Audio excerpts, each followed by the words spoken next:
Welcome, everybody. Good morning, good afternoon, good evening, wherever you're tuning in from. So glad you're here. My name is Dayal. This is Spirit Matters, your daily Bhakti Center podcast. And I'm here with Achyuta Gopi and Kishore Chandra, our live studio audience, as well here on Zoom in the Rise Room. If you didn't hear, Kishore and I are doing a kirtan training in Mexico, first week of April. If you want to learn, do, see kirtan. I saw Pasha look at Lane when I said that. It was either something was going on there. Um, they're like, we're already going to India. Should we do something else? We're doing too much with these people. Lane's like, calm it down, Pasha. Calm it down. I'm already coming to India with you. Lane's like, literally, we have a live audience here. And if you'd like to tune into our live audience, join the fun. We do these live on Zoom. We have a Rise platform, which is an online community platform. Just go to bhakticenter.org. You can get information for the kirtan training as well as anything else. That said, let's go ahead and dive right in. And first and foremost, how are you guys doing this morning? What you wake up feeling like? It was good. It was a weird good, but it was good. A weird good. Tell us what's weird and what's good. I don't know. It's like I fell asleep listening to kirtan. I woke up listening to kirtan, so that's always good. But it was like It the was weird Vrindavan kirtan. kirtan with my friends. So Mm, it was also like it's like one of those bittersweet goods. It's like, oh, feels great to listen to kirtan. And then also it's like, man, really miss my friends. So it's mm, kind of one of those. yeah, bittersweetness. I'm also in a weird good place, and consequently, it's also, I mean, it's not about kirtan, but kirtan's involved. I woke up, I've been feeling kind of like overwhelmed lately, and kirtan has really been like the steady thing in my life that I'm just like, you know what? I'm gonna stop the thoughts. I'm gonna put my phone on airplane mode, and I'm just gonna chant kirtan. And you know when you like find a melody that like you couldn't remember for like years, and then all of a sudden you're just like, oh my, oh, there it is, there it is. And so I found I re-remember this melody. And so I've just been singing a lot. And then I woke up this morning to like a bunch of, I didn't sleep so well, and I woke up this morning to like a bunch of texts from people in my life that are close to me / worry wards. That's just like World War III is happening, Ukraine is getting invaded, like just like all this insanity. And I'm just like, okay, I'm gonna put my phone back on airplane mode, and I'm gonna chant some kirtan, and that is what I'm gonna do. And that's where I'm at right now. Welcome. Wonderful. Okay. Having said that, where did we leave off yesterday?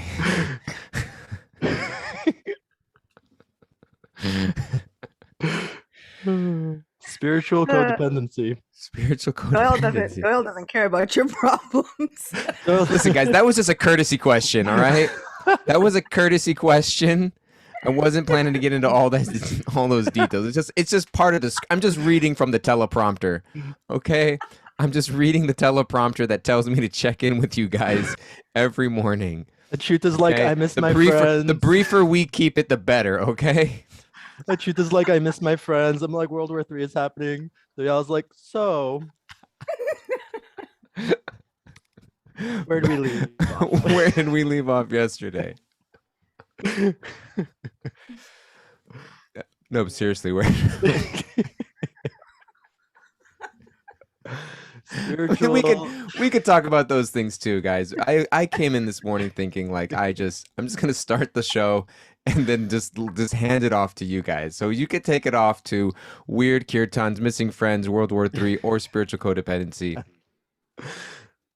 I think somehow Those things are all gonna tie together, I'm yeah, sure. I think somehow it all kind of ties together because, you know, Of course it does. I remember one of the biggest pieces of advice that I've gotten from one of my very dear friends, our dear friend Jai, who's my About World friend War and also III. I know where this is going. Okay. it We know wasn't- where this it advice was- is going. Leave New York City. Get out while you can. Well, a lot of the messages I had this morning were like, you need to abscond the country, you need to like leave right now. But no, it wasn't from Jai. No, on a serious note, I remember I was going through some stuff on an institutional level, just with like my bhakti practices, and Jai, he made it very clear to me. He's just like what Achyuta was saying yesterday, like your relationship with Krishna and your relationship with the institution are two very different things. And like the more that you understand that, the more you will be able to mature in your bhakti and in your Krishna consciousness. Because like we were saying yesterday, like if my relationship with Krishna is going to be affected by what this person in power said, or by what that person in this community said, or by, how I was quote unquote treated, it's not the sturdiest of foundations. It's actually quite a shaky foundation. And I'm thinking about just our relationship in Krishna, how with Krishna, it's really the most important thing, because there's the spiritual institutional level, but there's also like society and all the stuff that's going on in society. And I think it's so easy to go to that place where it's just like, I slept bad. Krishna, like, why is this happening? World War III is happening. Krishna, like, how could you let this happen? Or like, this person said that they were going to show up for me in X, Y, and Z way. Krishna, like, why is this happening? And I think like the more that we mix that kind of thing, it's really unhealthy actually, because we would need to keep those things separate. um because really, at least those seeming reversals in life that seem to be like terrible, stuff going on in spiritual community, stuff going on in the world, it's actually opportunities for us to go deeper with Krishna and develop our relationship with him a lot deeper. And yeah, I want to hear from Achyuta, because I saw a lot of this going on.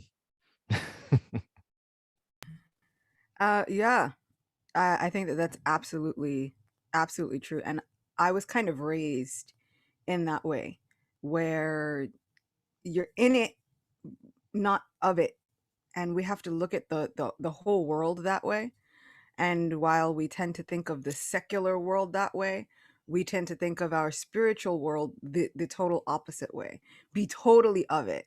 Let it merge. Um, Funny enough, as Vaishnavs, the kind of Vaishnavism that we follow discourages that. But on a spiritual level, we tend to jump all in and expect that this is going to be our prime identity. And really, we're all looking for this identity. We're looking for something that is going to claim us. And while we are definitely and should be looking for it from Krishna, if we're not looking for a significant other to claim us, then we'll look for our spiritual institution to claim us, or we'll look for parents to claim us, or whatever it is to claim us.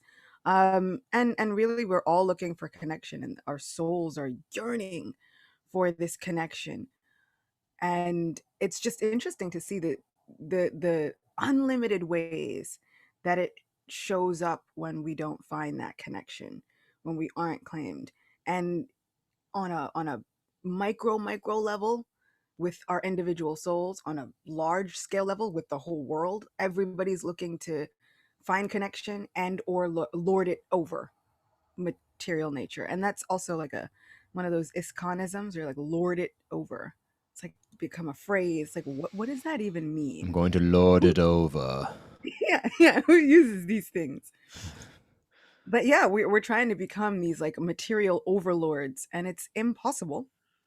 But It's we like a keep Batman trying. villain. Yeah. Yeah, and we keep trying, and it's kind of like, I feel like this is totally like a Jaya Jagannath type thing. It's like completely futile.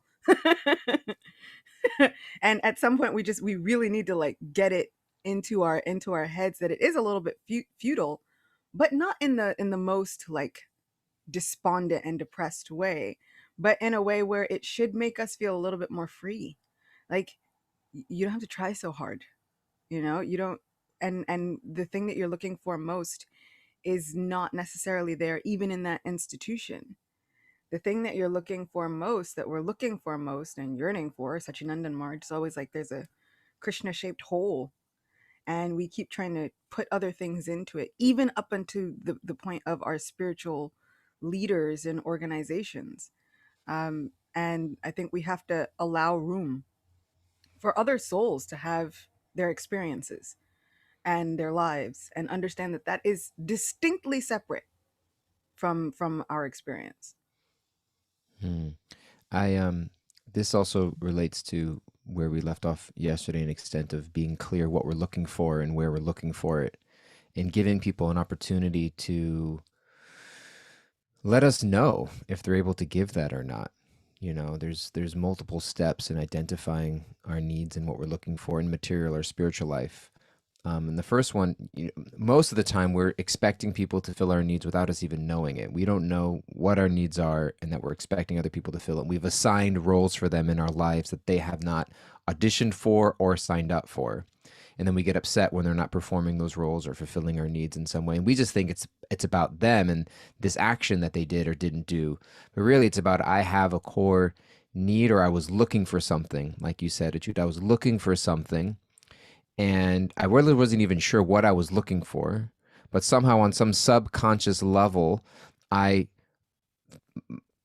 I came to the conclusion that I would get it from you through this action or activity, and now I've attached myself to some story that you need to be a certain way in order to fulfill myself.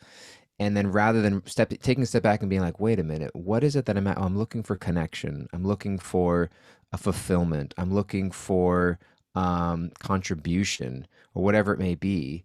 And then I'm expecting you to give that to me. And I think it's also important to understand the degrees to which we think someone can give us something, because somebody can give us something to an extent. I mean, it's not like you said, like there's a God-shaped hole in all of our hearts. It doesn't mean that our hole is one big God-shaped hole.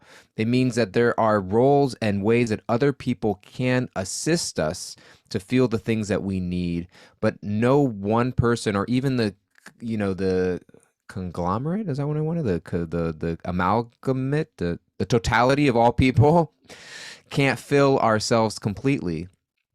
Even if every single human being in the world thought the world of us, there would still be something missing because there's that spiritual God shaped hole in the heart. And so, also, I think recognizing that sometimes when somebody is is filling us in a certain way, but not fully completely the way we think they should, that also can lead to a conflict. And I think it really, to me, what I'm hearing is stemming back to a lot of self awareness, whether it's in relationships, whether it's in relationship to an institution or an organization. And it's like, am I entering this relationship with a person, with an organization, with an institution, with a real clear understanding of what I'm expecting in return and the realistic nature of if that's possible or not? And the last part is, am I expecting this person to play, or this institution to play God in my life in a certain way that they're not designed to, so that we can go back to the Depeche Mode song, people are people, so why should it be you and I should get along so awfully? And so that we don't get to the place where Christian is like, dude, just because you had this situation with a person or with institution doesn't mean that we have to go on bad terms. It's just that you were asking them to play my role in your life, and that always ends up sticky. That's what I'm hearing. Kishore's doing some research over there. I'm doing research. I can't remember which post you recently posted at Chuta, and it was something similar to this. I don't remember if it was the terms and conditions apply post. But I remember reading something recently about how like we're all spirit souls, but also like we're all very unique and very different actually. And I can't remember which post it was, but I don't know. Do you know what I'm talking about, or am I just making stuff up? No, no. Yeah, You I think made it's that the up. one about I think it's also the one about discrimination. Yes, yes, yes, yes, yes. And I was just thinking about that because what Dayal was saying struck a chord with me of just like self-awareness. Like we have to be really self-aware about like one, what we're expecting out of the relationships and the institutions and keeping our expectations realistic. But two, also like really knowing like who we are on a material level and what our needs are on a material level and like what this body that we've been talking a lot about like swadharma and swabhava and this kind of stuff, like what body we're born into and how we're going to be seen and how we're going to see others. Like it's just we're all the same and we're also all very different. And so I think like being realistic, I don't know if that's the right word, but just yeah, maybe I'm going to use it, being realistic. I don't know. I kind of want to hear what you have to say about this, Achuta, because you were writing some stuff about this. I also, yes to what everybody has said. And then there's always like this counterbalance that comes in, because on the flip side, like what happens when you have a clear understanding of what, like who you are and what you're coming into this spiritual relationship with. So you get there with an organization and you think, I'm not they don't I'm not looking for them to like totally support me and all this stuff. I'm just looking to find some peace and some solace in my heart. And then you get there and yes, you find the peace and the solace in your heart. But then what happens when the other people come in and they're like, hey, why don't you join here? In fact, why don't you move in? In fact, why don't you empty out your whole bank account, give us all things? In fact, why don't you do the spiritual thing and help out every single person to the nth degree that anybody could ever be helped? Because then all of that giving, giving, giving, giving, giving does make you feel like, okay, there should be reciprocation. And then you can turn around and there could literally be no reciprocation. And then that leads us to get so frustrated and on a very real level, because we went in maybe with a clear idea of who we are, but we didn't go in with clear boundaries of what we could give and what people could ask of us. And doesn't that it gets so murky, because from the time that people are children, and I've seen people get angry about this, you go up to a kid and one kid says, hey, can I play with that toy now? And if the parent says, no, that kid has to wait 10 minutes, the other parents get so mad about it. They will get so mad about it because the way we are taught to share is take all your stuff, put it in the background, think of yourself last, give all this stuff to this other person, and then you can have a turn later. So when it's like ingrained in you from this youngest age, when you grow up and then you've got a spiritual organization telling you the godliest thing to do would be this, and this. Move in, give us all your stuff, give us your children, all whatever. It's hard to think. It's like, Give well, us your when does my children. turn? Yeah, yeah. It happens. Yep. Chuta actually has two daughters. She only kept one of them. Nandi is the only daughter we're aware of That we know of. that we know of. But yeah, I mean, like it's a whole thing. And when you think that this spiritual organization should know better, it calls into questions our own boundaries, right? So then, it's like when we hear this idea of like, don't abandon yourself under any circumstances, even a spiritual one, still don't abandon yourself. Like take real hard stock of what's there in here, because you had an inner knowledge.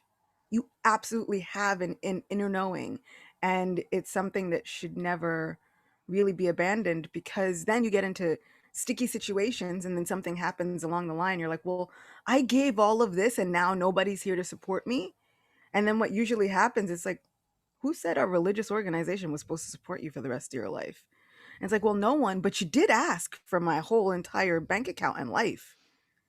So it gets so shaky, and it can really play with our faith, especially when it comes from spiritually minded people, because I feel like we allow we allow them in more.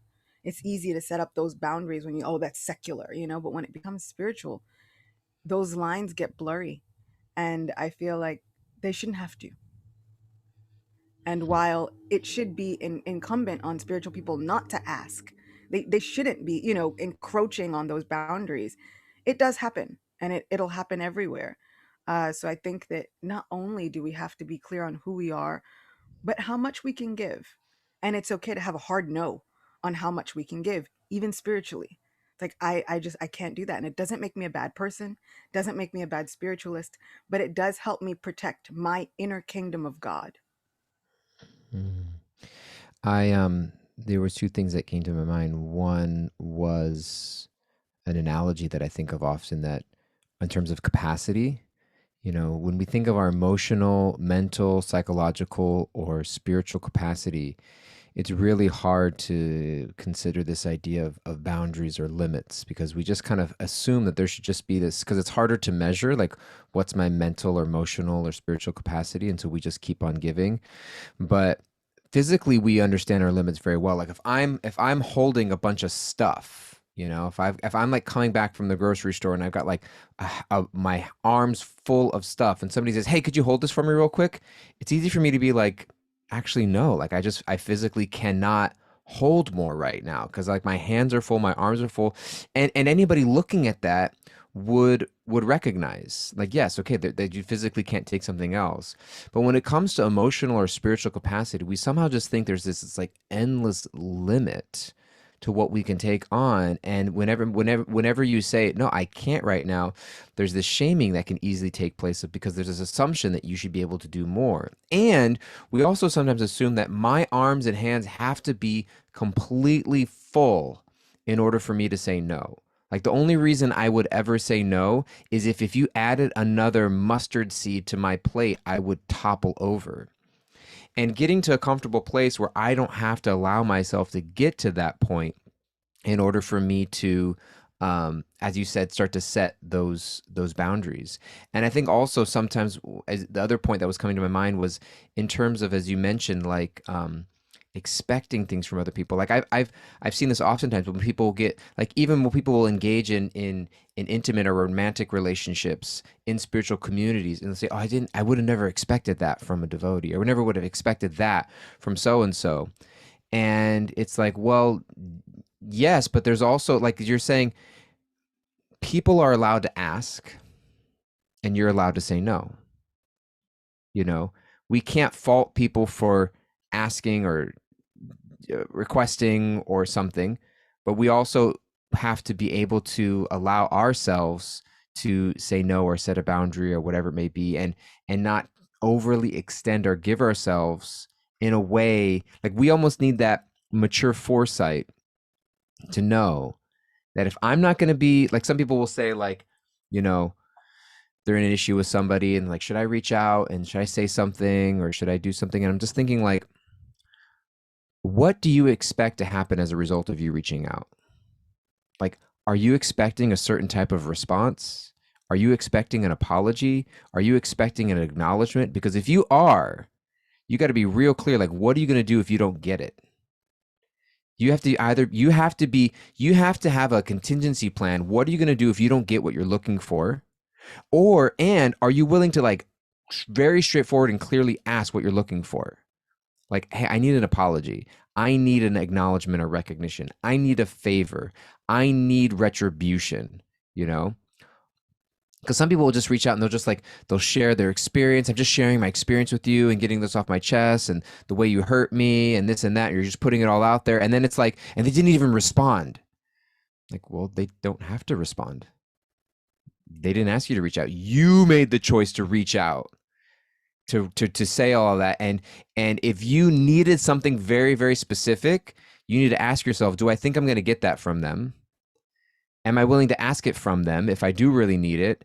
And what am I going to do if I don't get it? Because those are all potentialities. And it's like, okay, I'm now choosing what I give, how much I give, and because because there is also like value. I don't want to make the I don't want to mistake, like there is value sometimes in just giving ourselves selflessly and serving and and sacrificing ourselves and all of those elements. Like you can do that, but just ask yourself the question: if I do that and don't get a certain type of reciprocation, am I going to get bitter?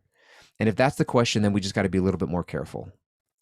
And so it's not that never give yourself anywhere, don't do anything for anybody and just be guarded. It's like just be aware of like the foresight of like preventing bitterness situations. And it's better for you to hold back a little bit and be content than to give everything and then end up bitter because you didn't get what you wanted to at the end of it.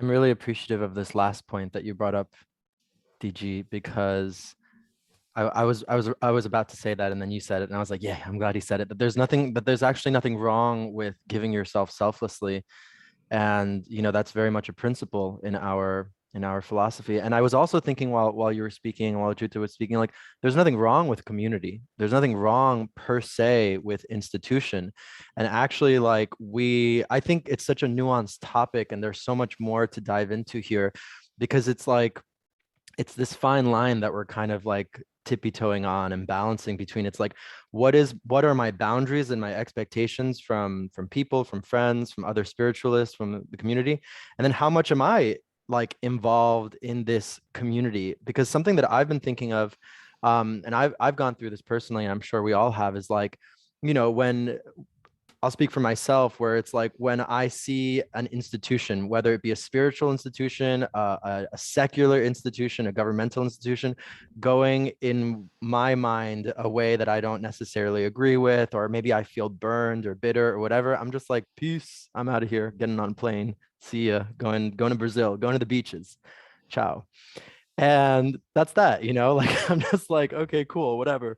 And something that I've been learning as I get older and as I mature a little bit is like, well, what is my role in all this? Like, do I have a role? Do I want a role? Is that something that I actually want? If it's being presented to me, like, how do I maneuver all this? And that's something for me that's it's been such a growth point. Is like, how do I, with the help of others, like create the community that I want to be a part of? Maybe that community didn't serve me in X, Y, or Z way because of whatever reason, secular or spiritual. But what is my responsibility in actually creating the community I want to be a part of? Because I try to tell myself, like, I'm fine on my couch, just chilling here, like chanting Hare Krishna, whatever. And it's like, no, that's a lie. Like, eventually I will need Sangha, I will need community, I will need my friends. Like Achyuta Gopi was saying, like, I miss my friends, I miss chanting with my friends. It's like, I'm gonna need that spiritual Sangha. And it's one of the most important parts of our practice, of our bhakti practice, actually, to be in Sangha with people. And I feel like it's such a, yeah, just to wrap it up, like, I feel like it's such a nuanced point of like, okay, I'm not going to be, I'm not going to let myself get thrown off by my expectations of institution or my expectations of people. But simultaneously, there's a certain need to be around people and a need to be around community and a need to have, I don't know if institution is the right word, but like community, Sangha. And so when we find ourselves getting burnt or bitter, like you're saying, Doyal, I think it's really the responsibility of the individual then to be like, okay, these are my expectations. This is my self-awareness. Like, I'm gonna whatever. But I also want to acknowledge that sometimes we're not so there to be like, this situation is gonna make me bitter if I go ahead with it. Like, you only realize that after the fact, where it's like, something tastes weird here. Hmm. Something happened. I feel bitter now. Yeah.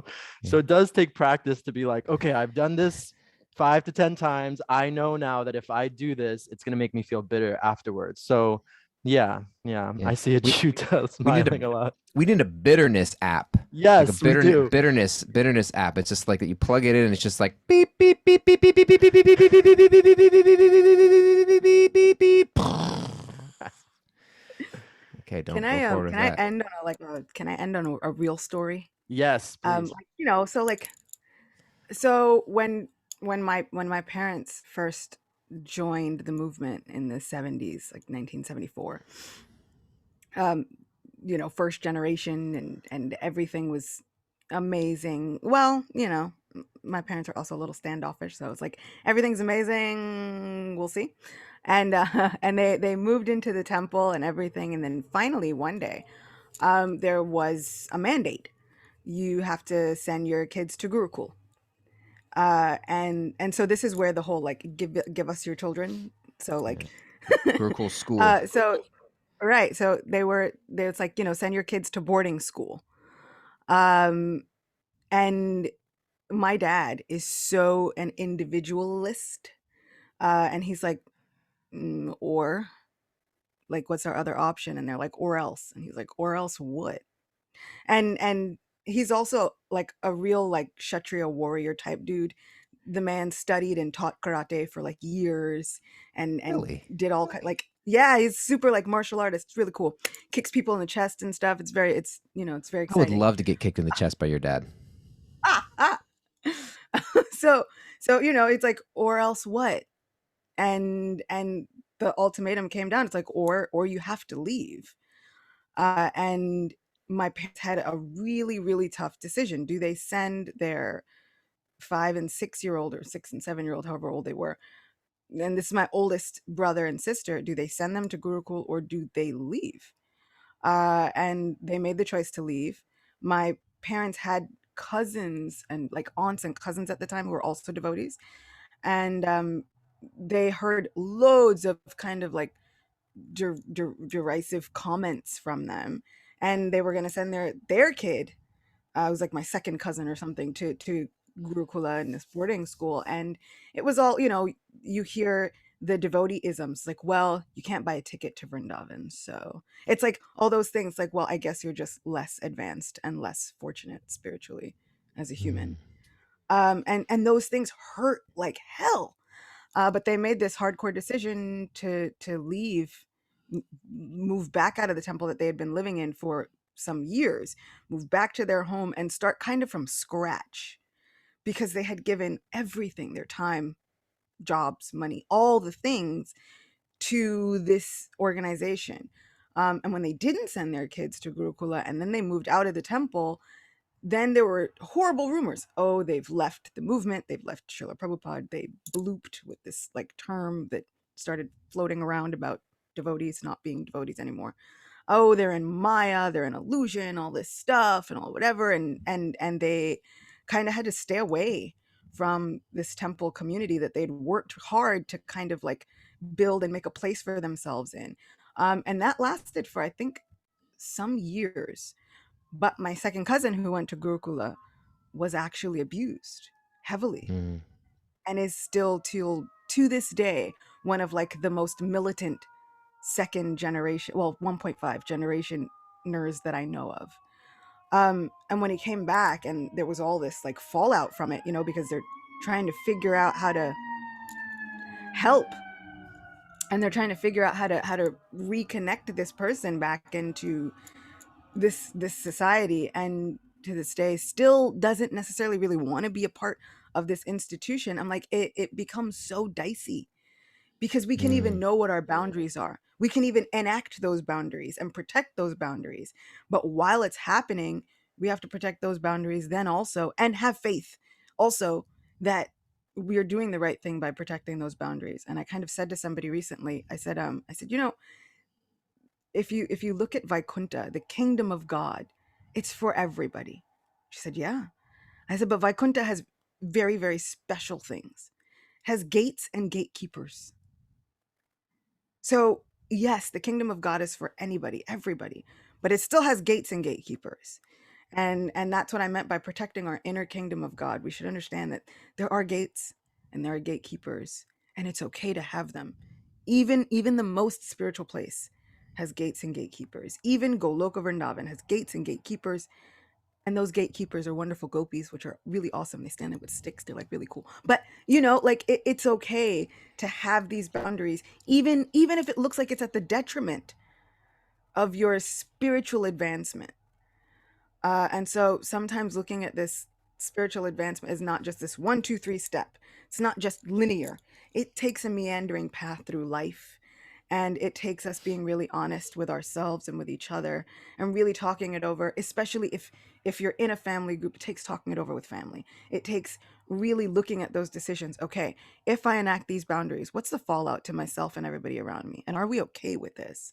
And I will say I'm so proud of having parents that have had those discussions with us. Like, okay, if this happens and this happens and this happens, this is kind of where we stand on it.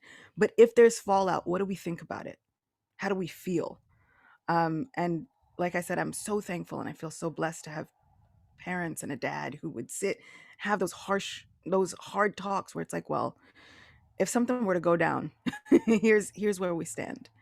And if there's where we Mm. stand, like, what does that mean for you all? What does that mean for your services? What does that mean for your life? What does that mean for your spiritual life and you as a spiritual person? And then how do we feel about that? Getting us to a point where we're really aware of who we are, what we stand for, and then what that means in a spiritual context. Mm. Were you alive yet or born at that time, or were you a baby No, when you this was before me. before you? But my parents were there, and they're still the type of parents, they kind of, they're like helicopter parents, and they hover, and they were really like, no, we need to see our kids every day, every single day, to look at them and make sure they're okay, Mm.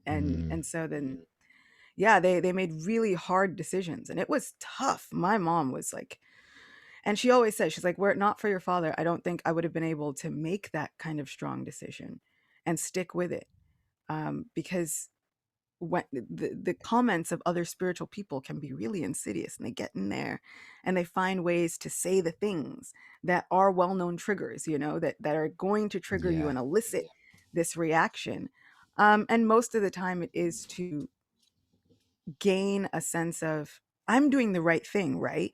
Because if I'm doing the right thing and then everybody's doing it, then it feels more right. So I'm doing the right thing, right? Everybody's sending their kids. It's the right thing to do. Everybody's sending their kids. Let's send the kids, do all the things, And so then it's hard when you're on the other side of that, saying, but no, this is right for me, and this is my truth. And Mm. everybody's like, but there's only one truth.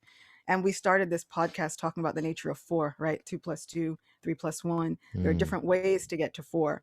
And when you're looking at that in a spiritual context, when somebody is saying, but the only way to do it is this way, and it's like, but the whole foundation of this is that there are multiple ways to get to Mm. four. Yeah, and I think because we're out of time, Kimberly, I want to get some takeaways here, but where I see the segueing into tomorrow even is n- never losing the ability to think for ourselves. Um, and I think that sometimes we surrender that um, prematurely. This ability to like pay attention to what's going on internally, no longer think for ourselves. And then when I stop thinking for myself, I get upset at other people for where I end up. Because like, okay, I stopped making decisions for myself, and now I'm where I don't want to be, and I'm blaming whoever is around because, well, I trusted you to take me. It's like, well, maybe we never really should stop thinking for ourselves and recognize I have to live with the consequences of whatever choices I make.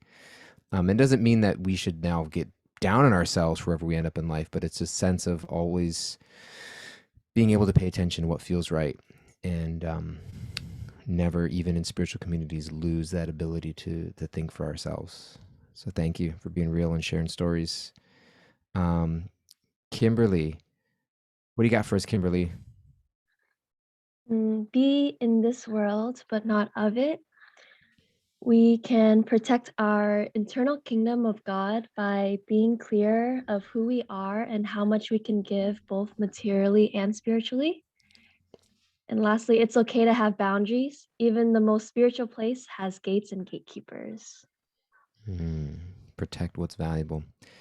Thank you guys so much. We are fresh at a time. We love you all tremendously. Please stay in touch, be well, and we look forward to seeing you next time. Bye bye, everybody.